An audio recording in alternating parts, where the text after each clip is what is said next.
बाग में यसू की दुआ, फरेब और गिरफ्तारी। मत्ती 26, मरकुस 14, लूका 22।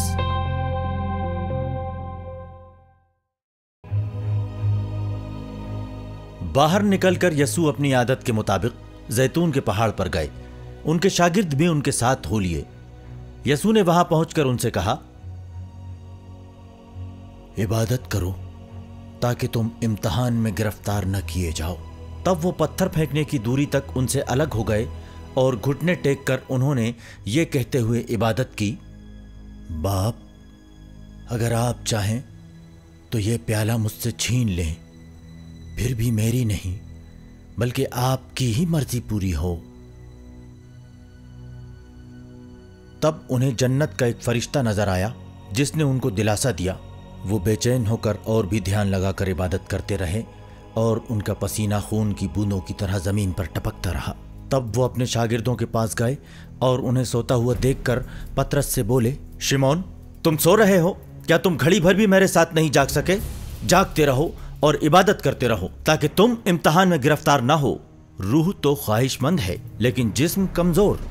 और उन्होंने दोबारा जाकर उन्हीं अल्फाज को दोहराते हुए इबादत की। लौटने पर उन्होंने अपने शागिर्दों को फिर सोया हुआ पाया, क्योंकि उनकी आंखें भारी थीं।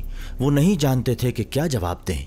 यसू जब तीसरी बार अपने शागिर्दों के पास आए तो उनसे कहा, तुम अब तक सो रहे हो, आराम कर रहे हो? बस बहुत हुआ, वो घड़ी आ गई है।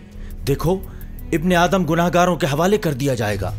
उठो, हम चलें, मेरा धोखेबाज नजदीक आ गया है।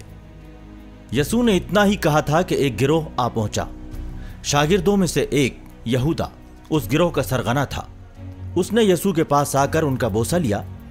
यसू ने उससे कहा, यहूदा, क्या तुम बोसा लेकर इब्ने आदम के साथ फरेब कर रहे हो? यसू के साथियों ने यह देखकर कि क्या होने वाला है उनसे कहा, खुदावंद, क्या हम तलवार चलाएं?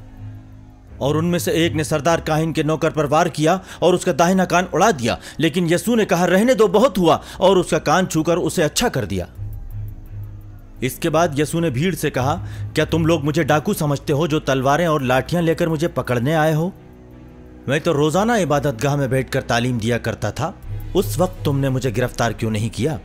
यह सब इसलिए हुआ कि नबियों ने जो कुछ लिखा वो पूरा हो जाए। तब सभी शागिर्द यसू को छोड़कर भाग गए।